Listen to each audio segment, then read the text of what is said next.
What's going down, my YTG? It's your boy Hendrix. We back at it with another video today. I know I don't post as many, talkative videos, if you will, because I think I saved that more so for the live streams. I realize that most of my videos these days tend to be just like my actual game reviews and the scouts and the game film breakdowns and all that stuff. So I'll continuously probably do that. But a lot of my videos have been less like talkative unless it's been live streaming. But shout out to everyone that jumped on the live stream last night. On the live stream last night, we were just talking about the Chicago Sky and what I call the Chicago Sky experiment. But I wanted to make a video on this. That way, it's a little bit more formal as to what I want to talk about in terms of how the Chicago Sky can move forward with their young core and the options that they may have with their young core. In my opinion, there's one thing that the Chicago Sky can't do. There's one thing that they can't do. Trust me when I say I'm taking into account new coach, new system, new players. I'm taking all of that into account. 2026 is going to be a big year for free agency. I'm taking everything into account, okay? But I come down to about three options or three different ways the Chicago Sky can go if this young core is going to get to championship contention level. So let's just say the goal is championship contender, not even championship winner, but just championship contender. Can the Chicago Sky young core become a championship contender in, let's say, the next 3 years, if that's how long you want to wait. So let's just say 3 to 5 years, okay? Because let's be real, a lot of sports organizations, a lot of fans, a lot of sports people, we're really impatient. Like when it comes to championships, there's some teams back in the day. There used to be some teams that would wait 7 years for a championship from its young core, or 10 years from a championship with its young core. It's all about like winning now. Like if you don't get this thing done in 2 years. If you're not in the finals in 2-3 years, it's like we throw the entire water out of the sink. Like we don't keep anything with us. So even sports society and sports culture now is really begging for championships and begging for at least finals contention within like less than 4 years, really. So I'm going to give the Chicago Sky a time frame of about 3 to 5 years. I think that's fair. So here's the thing. There are three options, in my opinion. One is an option that they can't do. Okay? So I know I said three options, but one of those options is something that they cannot do. If it happens, don't expect anything from it. Okay? The one thing that the Chicago Sky team cannot do is not develop Angel Reese and Camilo Cardoso. Just keep them as is. If you keep those players with minimal progression and improvement in their games, if you keep those players away from tapping into their back to basket game and just don't develop their post game, if you do that, there is no gold at the other side of that rainbow, bro. There's nothing positive awaits you if you don't develop Angel Reese and Camilo Cardoso as actual post bigs. Nothing good is going to come from that, which is why, I've been trying to get the Chicago Sky to, not even hire me, bro. I'll do this work. I would do this work for free. I know you're not supposed to say that and stuff like that, but holy hell, if I'm going to do it for free, maybe give me the credit. Not that I really care about the credit, but it's just like, I would do this work for free. I would help develop Angel Reese and Camilo Cardoso for free just because I want to see them be better. And if they're better, the team is better. If the team's better, the game's better. It's just like a snowball effect just by helping one player. You feel me? Which is why I'm trying to get in contact with the Chicago Sky I want to help, bro. I feel like my skills are being wasted every time I watch Chicago or the Washington Mystics. They're bigs, at least. They're bigs because, I love the Post. I feel like I could write a book on the Post, but I'm trying to help Chicago. Obviously, as of right now, I have to do that from afar.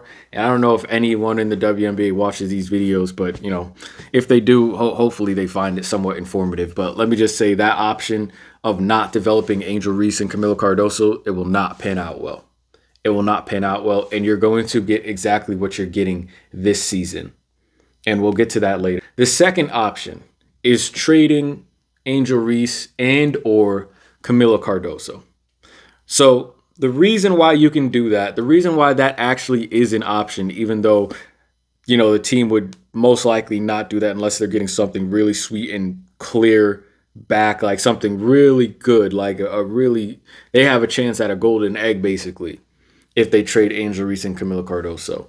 The reason why that's an option is because if you're going to bank, and we talked about this in the live stream, but if you're going to bank, if you're going to gamble on the fact that whatever team you're trying to send them to, even if you split them up or just send them to another team, that team isn't going to develop them and keep them as is as well with minimal progression to their game, that's a gamble that's not illogical to take. That's a gamble that's not illogical to take. Because as of right now, there's this weird understanding that Angel Reese is an offensive option. Angel Reese should not be an offensive option just in general right now, okay? The only person that even qualifies to be an offensive option in terms of Chicago's bigs is Camilo Cardoso. And she just got in. Like, she just got into that club. You feel me? She snuck her foot in there. She barely got in. Because in the live stream, I told y'all, not one of them should be shooting layups unless they're wide open. Not one of them should be calling for the ball in the post. And really, I don't know why why the team keeps throwing the ball to them in the post, where it's just like, no, you have a mathematically better chance of hitting your shot outside the perimeter, a couple of feet inside the perimeter, than feeding the ball to Camilo Cardoso or Angel Reese in the post or on the block, if they're even there. So you can take the gamble that a team gets Angel Reese and or Camilo Cardoso as is. I don't know if they would trade them both to another place, but they'd probably split it up and be like a three or four team trade or something like that. That is a very viable option, especially if their development is, or their skill level is going to stay where it is. You're not harming yourself by giving up a 30% forward, 30% field goal shooting forward. Are you giving up maybe the best rebounder in the league? Sure. But there are other players you can have that can make up for that, especially if you're bringing in certain assets. In other words, the Sky Bigs are playing so badly right now that you might not miss them. There's a very good chance that you won't miss their gameplay. And matter of fact, you might be better off without their gameplay if you were able to bring in certain assets around one of them, or just a whole bunch of Sam Presti-like assets just by trading both of them off. So trading them is a logical second option. The third option, you can develop Angel Reese and Camilo Cardoso. It really depends how many years you're willing to wait. It depends how many years you're willing to wait and how many resources you're willing to give into the team. Camilo Cardoso played overseas just this last season. Angel Reese took part in Unrivaled. I'm not against Angel Reese playing in Unrivaled. I think Unrivaled offers a really good chance for players to sharpen their games. That's if they're actually being developed properly and have some leadership, maybe from team personnel, whatever. But if you're going to develop Angel Reese and Camilo Cardoso's team, and you're trying to do it in less than 3 years, you need a committed offseason from them to the point where you can work with them. So it's going to take a pool of resources. The Chicago Sky don't have their own practice facility yet. I'm not sure what the status is on their facility, but they don't have their own practice facility yet. I'm not sure if they have the ownership pool and resources pool yet to basically say, listen, you're not playing overseas this season. You're not playing overseas this season. If anything, let's see if we can get you guys in Unrivaled, keep you in the States so we can continuously develop your game. You need a committed offseason. I'd say if you get the right person or the right personnel around them to develop their back-to-basket game, because that's the part of their game that they need that will separate them, kind of put them along the likes of the Atlanta Dream with BG and Brianna Jones, which Atlanta seems to be on a good roll working with.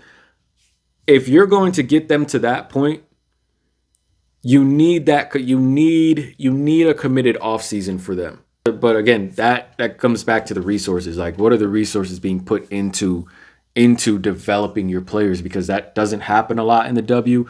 Obviously, because a lot of the players have to make ends meet just by playing basketball year round. But if you're serious about the organization, if you're serious about finals contention, that's what you're going to have to do, because that's really the only option you have that's going to be fruitful apart from trading them. They have to be developed, and it's going to take time because you're going to be restructuring Angel Reese's complete foundation. I'm not sure if you can do that in one offseason. Well, I'm not sure if you all can do that in one offseason. I have full faith in myself, but you're also going to be restructuring Camilo Cardoso's IQ of the post. You're also going to be restructuring Camilo Cardoso's psychology of basketball and being a physical presence on the court, which he doesn't always like to be. That stuff can take about 1 to 2 seasons for you all. Maybe even more, depending on the amount of time and resources you put into their development. If you're able to get Angel Reese and Camilo Cardoso to a place where now they are post presences, dominant post presences, to the point where they can give you a combined 4 blocks a night, because Camilo doesn't rebound the way she should be rebounding. Where, think about this for a second. Angel Reese already averages 12 rebounds a game. Camilo Cardoso, she averages about 6 to 7 rebounds a game. If we can get Camilo Cardoso to a 10 rebounds a game a night, you have 22 boards coming in from 2 players. Most teams are ending the games around 35 to 45 rebounds per game. And you have 2 players already pulling in 22 or half of your average rebounds. That's a complete difference for a team, more opportunities for a team, maximizing possessions, closing down possessions. And then you have those 2 bigs that are shooting somewhat efficiently from the court and also know how to use their presence and use their gravity on the court because they've sharpened other skills outside of scoring. Then you're looking at steps in the right direction. That all comes from developing Angel Reese and Camilo Cardoso. Let's say you give Angel Reese and Camilo Cardoso, okay, 2 years. 2 years. In 2 years, we're going to develop y'all into solid bigs, a solid 4-5 punch. 2 years. We're giving this 2 years. During those 2 years, we're going to say, if we can get Angel Reese to this type of player, if we can get Camilo Cardoso to this type of player, can we build the team to the point where once Angel and Camila get to this level, we have a team ready to roll with them at the same time? You see what I'm saying? So it's like, as you're building the assets with the team, different guards, different wings, whatever, picking up in the draft if you can, while Camilo Cardoso and Angel Reese are progressing, and then boom, you meet at the same point, and now you take off as a team. That's the best case scenario for the third option. That's the only way I see the Chicago Sky moving forward. That's all I have to say for this one. I will see you guys on the next one. If you enjoyed this video, you know what to do. Subscribe if you're new. It's been your boy. Take care of yourselves. I'm out of here. Stay blessed. Peace.